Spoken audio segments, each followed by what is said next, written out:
Ya, kasakusuk pergantian Panglima TNI mulai ramai diperbincangkan. Hal ini mengingat Panglima TNI Hadi Cahyanto akan segera memasuki masa pensiun. Sejumlah nama pun mencuat. Salah satu yang digadang-gadang akan memegang tongkat komando selanjutnya adalah Kepala Staf Angkatan Darat Jenderal Andika Perkasa. Marsikal TNI Hadi Cahyanto akan memasuki masa pensiun pada November mendatang.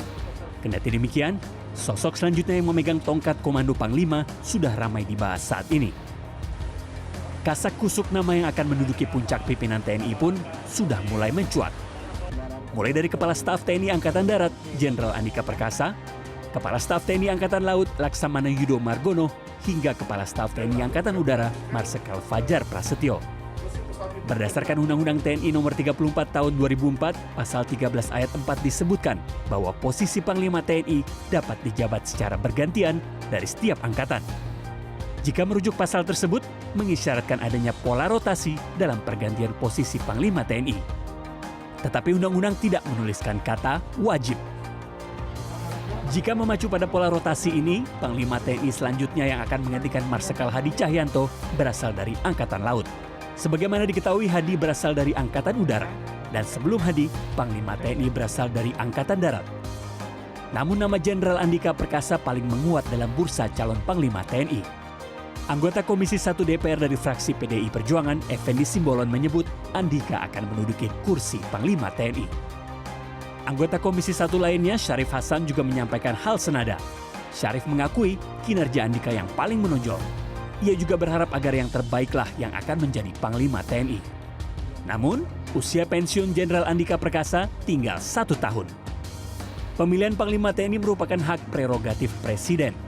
Rekam jejak dan pertimbangan profesionalitas calon harus dikedepankan.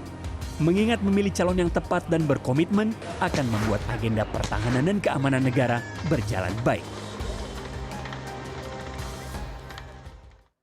Calon Panglima pengganti Marsikal Hadi Cahyanto hingga saat ini belum diajukan oleh Presiden Jokowi. Komisi 1 DPR mengaku menanti Presiden mengajukan nama agar segera dilangsungkan uji kelayakan dan juga kepatutan. Nama Kepala Staf Angkatan Darat Jenderal Andika Perkasa dan Kepala Staf Angkatan Laut Laksamana Yudo Margono disebut paling berpeluang untuk melanjutkan estafet tongkat komando Panglima TNI. Seberapa kuat peluang keduanya? Bagaimana dinamika sambil kita menantikan siapa kemudian calon Panglima pilihan Istana. Kita akan coba diskusikan pada malam hari ini dengan dua narasumber yang sudah bergabung lewat sambungan Zoom. Ada Pak Saifullah Tamliha, anggota Komisi 1 DPR RI dari fraksi P3. Ada Pak Andi Wijayanto, analis utama politik keamanan dari Lab 45, Lab 45. Selamat malam Pak Saifullah, Pak Andi, apa kabar? Malam, Assalamualaikum. Baik, Waalaikumsalam. Pak Andi bisa mendengar Pak? Oke, tampaknya Pak Andi belum bisa mendengar kita, jadi sambil diperbaiki saya akan ke Pak Saifullah terlebih dahulu. Pak Saifullah, ini kan sudah mulai ramai diperbincangkan ya. Meskipun kita masih menunggu apa pilihan atau siapa pilihan dari Presiden terkait dengan calon Panglima TNI pengganti Pak Hadi Cahyanto. Tampaknya teman-temannya, rekan-rekannya Pak Saifullah sudah mulai memunculkan nama Pak Andika yang paling berpeluang dan lain sebagainya. Dinamikanya sekarang, kalau di Komisi 1 bagaimana Pak Saifullah menanti siapa yang akan dipilih atau ditunjuk oleh Presiden Joko Widodo? Hari ini Komisi 1, sore tadi saya baru pulang nih, menggelar rapat internal. Dan sama sekali Komisi 1 belum membahas tentang calon Panglima TNI. Jadi agenda untuk fit and proper test terhadap calon Panglima TNI sampai sekarang belum ada dalam agenda Komisi 1 DPR karena mungkin surat Presiden kepada pimpinan DPR tentang permohonan persetujuan pergantian Panglima TNI belum diterima. Nah, oleh karena itu kita tidak bisa berspekulasi siapa yang akan menjadi calon Panglima TNI. Nah, Komisi 1 kan cuma bisa untuk memberikan persetujuan. Gongnya itu ada di Presiden. Ya. Kapan Presiden mau menggantinya, itu terserah Presiden. Tapi yang jelas, mau tidak mau bahwa Marsikal Hadi Cahyanto itu akan pensiun tepat pada 8 November 2021 yang akan datang, sesuai dengan hari kelahiran Marsikal TNI Hadi Cahyanto. Nah, oleh karena itu memang di masyarakat bisik-bisik gitu ada beberapa figur yang kuat untuk menjadi Panglima TNI menggantikan Marsikal TNI Hadi Cahyanto. Termasuk diantaranya adalah pertimbangan-pertimbangan yang termaktub di dalam undang-undang tentang TNI. Nah, di situ kan ada kalimat dapat bergiliran. Dapat itu bisa dan juga bisa tidak bisa. Oleh karena itu bisa menimbulkan multitafsir. Nah, oleh karena itu kita menunggu Presiden Pak Jokowi menulis surat kepada DPR tentang calon Panglima TNI yang kita harapkan ini berlangsung paling lambat masa persidangan ini adalah 8 Oktober yang akan datang. Setelah 8 Oktober anggota DPR lagi 1 bulan sehingga waktu untuk pergantian Panglima TNI itu sangat sangat mendesak. Oleh karena itu kami berharap Presiden segera mengusulkan calon Panglima TNI itu agar tidak menimbulkan perbedaan-perbedaan pandangan baik di Komisi 1 maupun di tingkat TNI itu sendiri. Terserah Presiden apakah mengambil figur yang lebih senior. Kalau lebih senior tidak lain daripada Jenderal TNI Andika Perkasa. Kemudian jika bergiliran maka peluang terbesar itu juga diberikan kepada Laksamana Yodo Margono. Yang menarik adalah bahwa jika Jenderal TNI Andika sebagai Kepala Angkatan Darat menjadi Panglima TNI, dia tidak akan menjabat lebih daripada 1 tahun. Karena dia juga akan pensiun pada tahun 2022. Sedangkan Kasal kalau dia akan menjadi Panglima TNI, maka dia akan melaksanakan kegiatan sebagai Panglima TNI dimulai diakhiri pada tahun 2023 yang akan datang. Baik, Pak Saifullah, maaf saya potong. Sebelum saya ke Pak Andi, tadi Anda mengatakan supaya tidak ada friksi-friksi atau perbedaan-perbedaan mungkin di publik atau juga mungkin di Komisi 1 DPR. Artinya sekarang ada perbedaan-perbedaan pandangan begitu, Pak, di antara rekan-rekan Anda atau misalnya dinamika yang terjadi di Komisi 1 menyikapi siapa yang akan dipilih presiden gitu. Karena kan sudah meskipun tidak berspekulasi, tapi sudah banyak juga yang sudah berspekulasi nih, Pak Saifullah. Ya, yang jelas secara formal di Komisi 1 itu tidak ada pembicaraan tentang siapa pro terhadap jenderal ini. Jadi informal siapa yang ya? kontra terhadap jenderal itu sama sekali tidak ada. Namun kita hanya mencermati dinamika yang muncul di media-media. Ya, termasuk 2 nama figur ini, yaitu Kasat sekarang dan Kasal sekarang. Oke, baik, menarik. Ya. Oke, saya ke Pak Andi. Pak Andi, halo Pak, bisa dengar suara saya?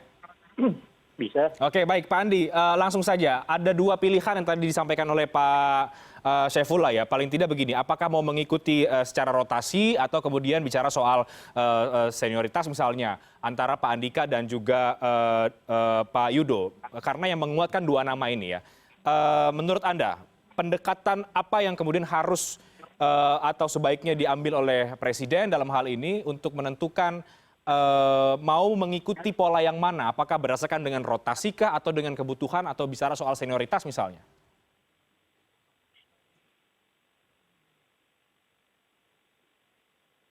Ya, jika melihat kebutuhannya, ya tampaknya Presiden bisa saja memilih pendekatan khusus dengan mempertimbangkan bahwa Indonesia 1 tahun, 2 tahun ke depan mungkin menghadapi tantangan keamanan yang tidak normal. Dalam artian kita masih harus berhadapan dengan pandemi. Ya, hari ini, 2 hari ini kita mengantisipasi kemunculan gelombang 3 dan adanya varian mu, misalnya. Jadi pandeminya mungkin belum akan selesai. Kita harus mengantisipasi ketegangan baru di Laut Cina Selatan antara Amerika Serikat dengan China. Kita masih menghitung, mengkalkulasi ulang apa pengaruh Taliban di Afghanistan terhadap gerakan kelompok teror di Indonesia. Di 1 tahun ke depan tantangannya akan cukup beragam dan mungkin dengan pertimbangan-pertimbangan itu Presiden juga harus mempertimbangkan pendekatan lain selain hanya pendekatan normatif yang disyaratkan oleh Undang-Undang TNI yaitu pendekatan rotasi. Kalau pertimbangan-pertimbangan khusus itu yang diambil Presiden, maka peluang Pak Andika Perkasa sebagai calon Panglima TNI akan menang. Oke, tapi satu hal yang menarik juga isunya ini Pak Andi, yang tadi disampaikan juga oleh Pak Saifullah, bahwa masa jabatan Pak Andika nanti kalau kemudian nanti itu dipilih oleh Presiden, itu kan hanya sekitar 1 tahun ya. Sementara yang tadi Anda jabarkan, tantangannya mungkin bisa lebih dari 1 tahun ya. Ada isu soal Laut Cina Selatan, misalnya pandemi, atau juga soal Papua yang perlu diantisipasi. Itu bagaimana Pak Andi? Ya kalau dilihat dari regenerasi TNI dari jabatan Panglima TNI, dari kacamata akademisi seperti saya, ketiga calon itu sebetulnya tidak ideal ya. Karena Pak Hadi yang angkatan 86 akan diganti hanya oleh 1 dan 2 tahun di bawahnya, angkatan 87 dan 88. Idealnya kalau regenerasi berjalan bagus, maka pengganti Pak Hadi itu sudah berasal minimal dari angkatan 89 atau bahkan kalau bisa angkatan 90. Sebagai catatan, Kapolri itu dari angkatan 91.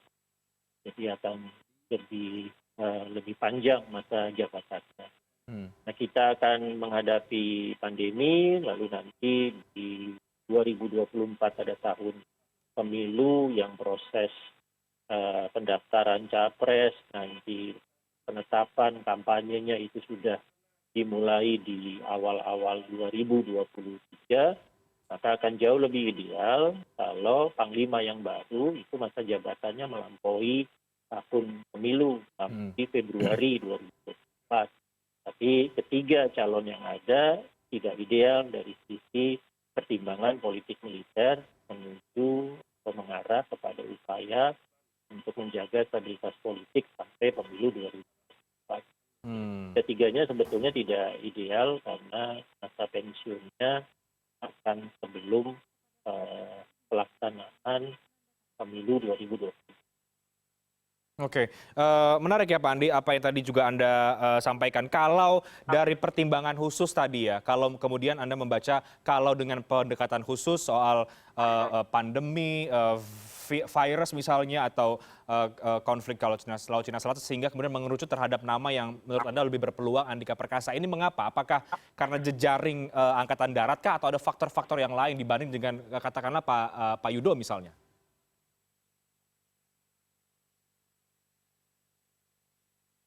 Ya, begitu pendekatannya adalah pendekatan dinamika keamanan yang harus kemudian membutuhkan gelar operasi militer, maka Angkatan Daratlah yang akan lebih relevan dengan tantangan itu.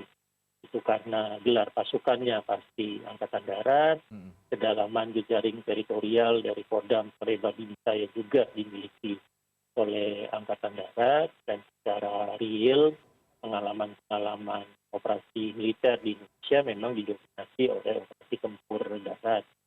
Ya, karena itu nanti keberadaan calon dari Angkatan Darat, dari KSAD akan jauh lebih relevan dengan tantangan yang ada. Walaupun sebagai catatan khusus, calon berikutnya Pak Yudo itu juga menjadi pilihan menarik karena Pak Yudo pernah menjabat sebagai Pangkogap Pilihan 1, organisasi baru di TNI yang dibentuk kembali di masa pemerintahan Pak Jokowi.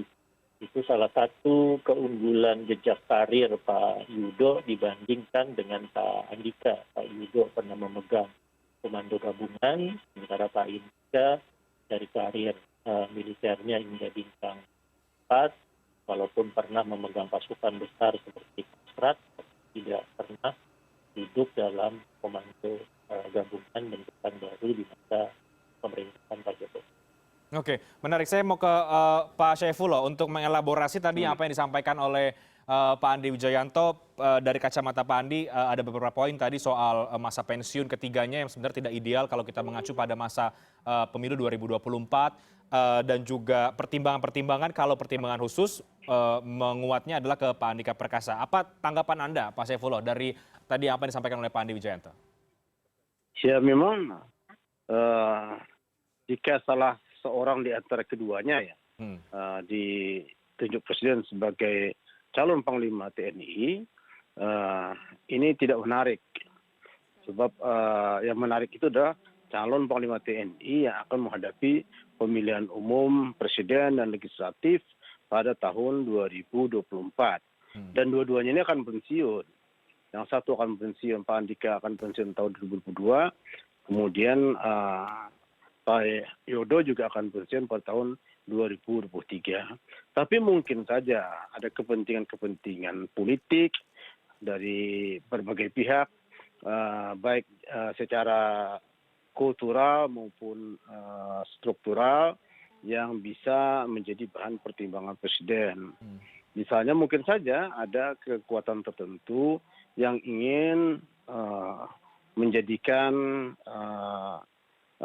Letnan Jenderal Dudung yang sekarang Pangkostrat untuk menjadi kasat, kemudian maka tidak ada pilihan lain kecuali Jenderal Andika akan ditempatkan pada posisi di kabinet atau di Panglima TNI. Di antara kedua itu, itu harus dicarikan solusinya oleh Presiden Jokowi. Namun demikian, peluang-peluang yang lain rasanya agak berat di luar itu karena di TNI itu menganut senioritas yang bagaimanapun itu bisa salah satu di antara mereka itu punya pertimbangan-pertimbangan yang tidak sesuai dengan harapan kita bersama. Nah, oleh karena itu saya tidak melihat ada figur lain. Kecuali kalau seangkatan Pak Andika kan ada Wakil Menteri Pertahanan, Letnan Jenderal TNI, mitra saya ini lupa namanya, wakil itu juga salah seorang dari angkatannya Pak Andika. Namun demikian secara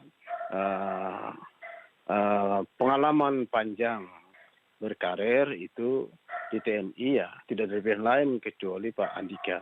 Mungkin ini baik bagi Presiden untuk mengusulkan Pak Andika sebagai tanpa bermaksud untuk melakukan intervensi terhadap keputusan Presiden. Saya berharap Presiden bisa memberikan kesempatan kepada Jenderal TNI Andika Perkasa untuk meniti karirnya sebagai Panglima TNI.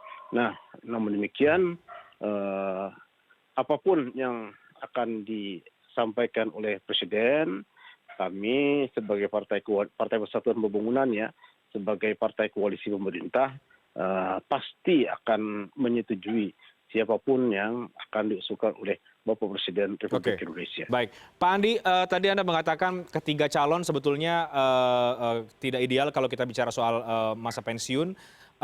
Dan kalau kita bicara juga soal ini masa waktu pengajuan nama, ini kan lazimnya harusnya Presiden sudah mengajukan nama, tapi kita belum tahu atau belum ada nama yang diajukan oleh Presiden sampai dengan hari ini. Menurut Anda, dari bacaan Anda, apa yang terjadi? Apakah memang ini pilihan yang cukup sulit oleh Presiden saat ini untuk menentukan Panglima atau bagaimana? Tapi kita break terlebih dahulu, kami akan segera kembali sesaat lagi.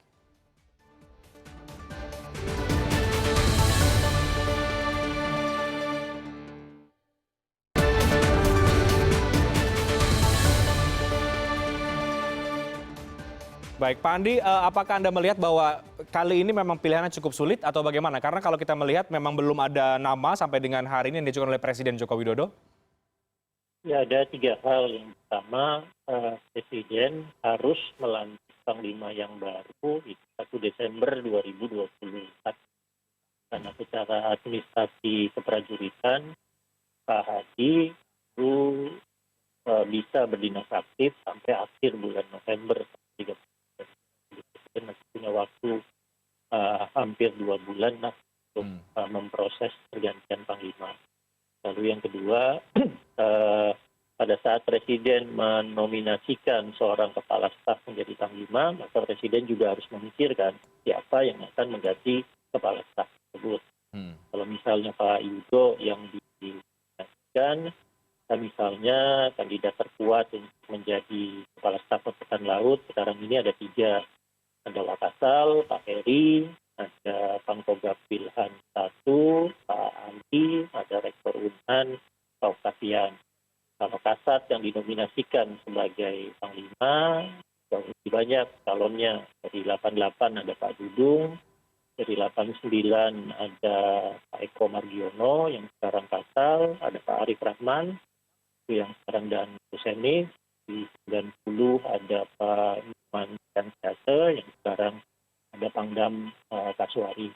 Jadi Presiden harus memikirkan gerbong berikutnya, Panglima, lalu Kepala Staf Angkatan Darat atau Laut yang akan menjadikan Panglima. Masalah berikut dari Presiden adalah apakah Presiden juga memikirkan untuk sekaligus mengisi jabatan Wakil Panglima TNI.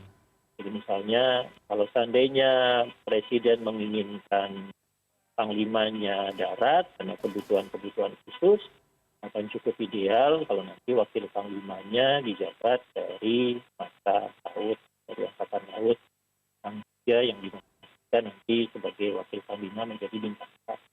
Jadi ada pertimbangan-pertimbangan strategis beruntun yang harus dipikirkan Presiden, dan Presiden punya waktu deadline 1 Desember, kira-kira yang seperti tadi disampaikan oleh Pak Saifullah, lebih baik kalau nanti di tengah-tengah Oktober begitu Presiden sudah menyampaikan usulan nominasi pengganti Pak Hadi ke Komisi 3. Oke, baik. Pak Andi, yang tadi disampaikan Pak Saifullah, bisa saja ada kemudian kepentingan-kepentingan politik tertentu sehingga bisa mempengaruhi proses pemilihan Panglima ini. Sehingga ada juga muncul kesan atau pendapat bahwa calon Panglima ini isunya menjadi seolah-olah dipolitisir begitu. Nah, apakah Anda membaca hal yang sama juga, Pak Andi, bahwa karena mungkin banyak yang dalam tanda kutip endorsement atau menyebutkan nama yang ini paling kuat, yang ini paling potensial, ini sehingga ada kesan menjadi dipolitisir atau bagaimana, Pak Andi? Seperti yang disampaikan tadi oleh Pak Saifullah, justru politik militernya bukan sekarang. Politik militernya itu Panglima berikutnya menuju tahun pemilu 2024. Nah itu politik militernya akan keras di situ. Ini kira-kira transisi lah untuk menuju ke 2024, tapi dengan tantangan khusus. Tantangan khususnya adalah pandemi, ketegangan Amerika Serikat dengan China, dan ada masalah dinamika keamanan seperti di Papua, dan kemungkinan eskalasi teror di Indonesia terkait faktor Taliban. Tapi politik militernya belum terlalu relevan tahun ini, baru akan relevan nanti di pergantian Panglima tahun 2022 atau 2023 menuju tahun pemilu 2024. Oke, jadi ada beberapa isu ya soal Laut Cina Selatan, konflik Taliban, pandemi, dan juga isu soal pemilu 2024. Artinya memang calon yang kemudian Anda melihat dibutuhkan oleh Presiden atau diinginkan oleh Presiden adalah yang bisa mengawal menuju ke 2024, begitu ya Pak Andi? Ya, proses transisinya, transisi menuju politik militer nanti dilihat bagaimana pemilu 2024 akan terjadi, militer profesional bisa berfungsi untuk menjaga stabilitas tanpa harus ikut kepada politik. Oke, Pak Saifullah, ada tanggapan Pak Saifullah dari Anda bagaimana soal isu-isu yang bisa mempengaruhi pemilihan calon Panglima ini dan juga memang menjadi concern ke depan ya oleh siapapun nanti yang akan dipilih oleh Presiden menjadi Panglima TNI penggantinya Pak Hadi? Iya, kalau lihat-lihat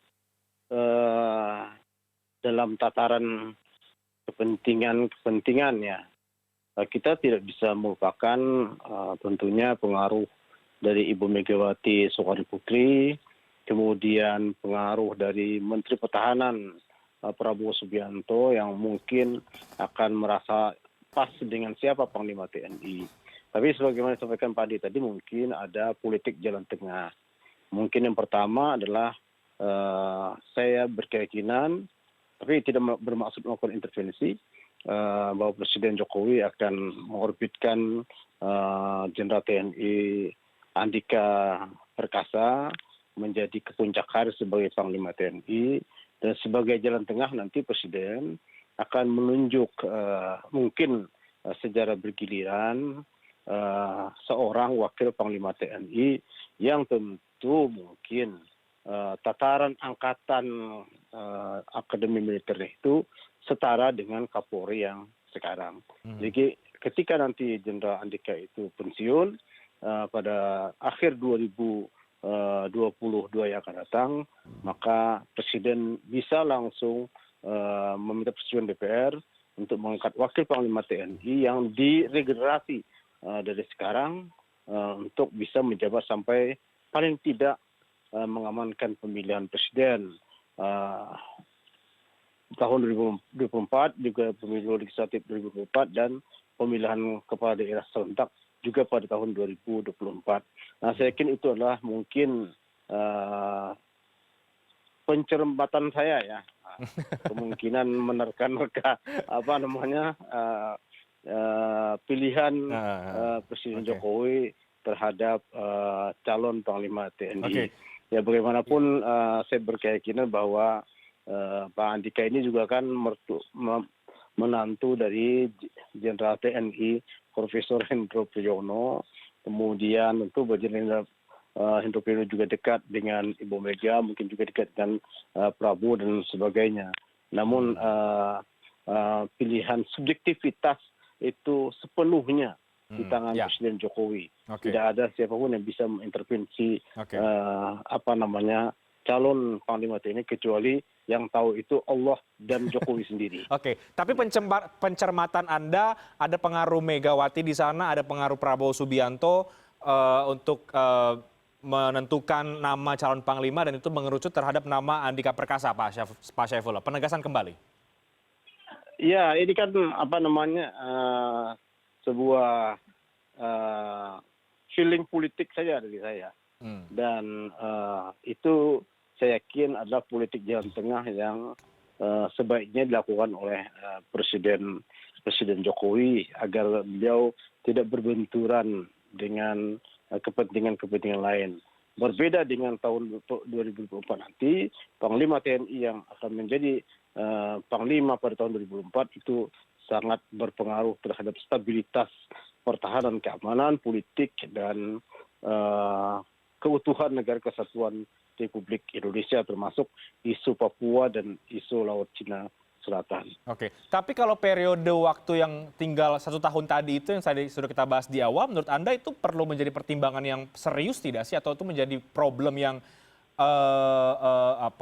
bisa mempengaruhi keputusan oleh Presiden Joko Widodo? Ya, dua-duanya kan akan sama. Apakah Jenderal TNI Andika atau Laksamana Yodo Margono itu sama-sama tidak akan sampai pada tahun 2024. Mungkin lebih bijak Presiden menentukan Panglima TNI yang senior yang sekarang, Jenderal TNI Andika yang sudah familiar di DPR, dan Wakil Panglima TNI itu juga kita harap dilantik berbarengan dengan Panglima TNI. Ya, terserah Presiden apakah dia akan memberikan kepada angkatan lain di luar Angkatan Darat karena Panglima TNI Angkatan Darat, ataukah secara bergiliran. Kalau secara bergiliran saya yakin Presiden tentu memiliki nama di kantong beliau untuk calon wakil Panglima TNI yang untuk dikader sekaligus menjadi Panglima TNI yang akan datang. Nah, kalau posisi wakil Panglima ini menurut Pak Syaifullah tadi juga sudah disinggung oleh Pak Andi, ini apakah politik jalan tengah juga atau memang ada kebutuhan di sana? Ya, memang sekarang ini konsentrasi Panglima itu di antara 3 yang sampaikan oleh Pak Adi tadi. Yang pertama masalah pandemi, kemudian isu Papua, kemudian isu Laut Cina Selatan, yang itu memerlukan konsentrasi penuh oleh Panglima TNI. Sehingga Panglima TNI itu terkadang lebih banyak di luar ibu kota daripada berada di ibu kota. Karena beliau harus ke sana kemari urusan pertahanan negara. Oleh karena itu ada figur wakil Panglima TNI yang bisa melaksanakan tugas-tugas Panglima TNI jika Panglima TNI berhalangan atau tidak berada di tempat. Oke. Pak Andi, figur wakil Panglima, apakah itu sebuah kebutuhan Anda membacanya saat ini perlu untuk ada posisi itu? Ketika Perpres organisasi TNI itu ditandatangan Pak Jokowi, wakil Panglima dimunculkan antara lain karena ada pembentukan 3 komando gabungan wilayah pertahanan yang dijabat oleh bintang 3. Dan sehingga rantai komando dari Mabes TNI Cilangkap itu secara signifikan bertambah. Nah, itu salah satu alasan mengapa dimunculkan posisi wakil Panglima TNI. Berikutnya juga ada restrukturisasi di organisasi-organisasi angkatan, ya terutama yang terjadi di organisasi Angkatan Darat, sehingga posisi satuan yang sekarang di Angkatan Darat dipegang oleh perwira tinggi bintang 3 itu bertambah menjadi hampir 20 jabatan. Dan lagi-lagi ini membutuhkan jenjang komando yang baru, sehingga di Perpres organisasi TNI dimunculkan kebutuhan wakil Panglima. Sampai hari ini belum diisi oleh Pak Jokowi. Oke, baik. Terakhir Pak Saifullah dan juga Pak Andi, saya mungkin ke Pak Andi dulu sekali lagi mungkin mempertegas kembali siapapun kemudian calon Panglima yang dipilih oleh Presiden, karena kita masih judulnya menanti calon Panglima pilihan Istana. Kita semua masih menanti di sini. Kriteria atau yang seperti apa yang tengah dibutuhkan, Panglima seperti apa yang tengah dibutuhkan saat ini oleh Indonesia di tengah ada sejumlah isu tadi, terutama juga soal pandemi COVID-19. Saya ke Pak Andi terlebih dahulu.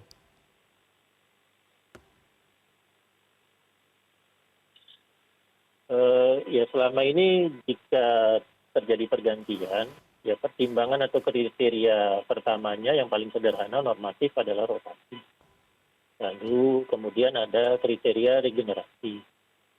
Kriteria berikutnya adalah Panglima yang baru bisa sesuai dengan karakter organisasi baru. Dalam hal ini adalah organisasi gelar gabungan antar masa. Kriteria keempat baru kemudian kriteria relevansi dengan dinamika keamanan dengan operasi militer yang digelar. Kriteria 1, 2, dan 3 itu memperkuat ruang dari Pak Yudo. Rotasi di Pak Yudo, regenerasi di Pak Yudo, dan gabungan juga ada di Pak Yudo. Kriteria keempat, pertimbangan khusus dinamika keamanan, operasi militer yang sekarang digelar, itu memperbesar peluang Pak Andika. Tergantung Presiden mempergunakan pertimbangan mana untuk nanti kemudian menominasikan calon Panglima ke Komisi 1 DPR. Oke, Pak Saifullah terakhir dari Anda. Artinya sekarang sekali lagi Komisi 1 masih menunggu dan berharap sesegera mungkin ya Pak Saifullah, atau bagaimana? Ya, kami berharap Bapak Presiden segera menyampaikan calon Panglima TNI itu ke DPR untuk segera kita bahas, melakukan fit for protes. Kemudian jika Presiden masih memerlukan pertimbangan lain sehingga membutuhkan waktu yang panjang, kami Komisi 1 siap untuk melaksanakan fit for protes di saat DPR melaksanakan reses. Karena ini adalah tugas dan kewajiban kami sebagaimana diatur oleh Undang-Undang TNI, bahwa kami memiliki kesempatan untuk melakukan persetujuan atau tidak melakukan persetujuan terhadap calon Panglima TNI.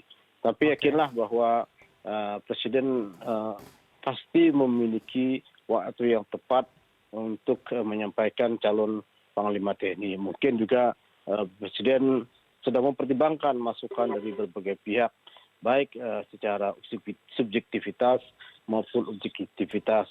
Nah, saya tidak ingin berspekulasi yang terlalu tinggi, tapi spekulasi yang sudah saya sampaikan tadi cukup merupakan sebagai sebuah referensi bagi pertimbangan Presiden Jokowi untuk mengajukan calon Panglima TNI ke DPR. Baik, menarik diskusinya.